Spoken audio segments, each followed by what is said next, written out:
الهجرة السرية غير القانونية، والآن أصبحنا نرى الهجرة العلنية غير القانونية. أوروبا ليست جنة الله في الأرض، سر الله.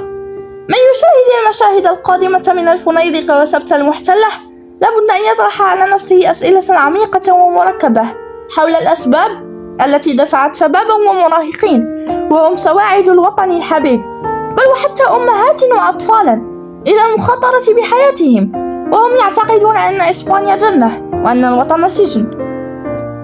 إنها لحظة تستوجب المصارحة والمكاشفة، ولحظة مساءلة ومحاسبة لكل من يتحمل جزءا من المسؤولية من أحزاب وجمعيات مجتمع مدني بجميع أطيافها ونخب ومثقفين وإعلام، ولكل اللوبيات التي تعرقل الإصلاح تحت ستار الشعارات البراقة.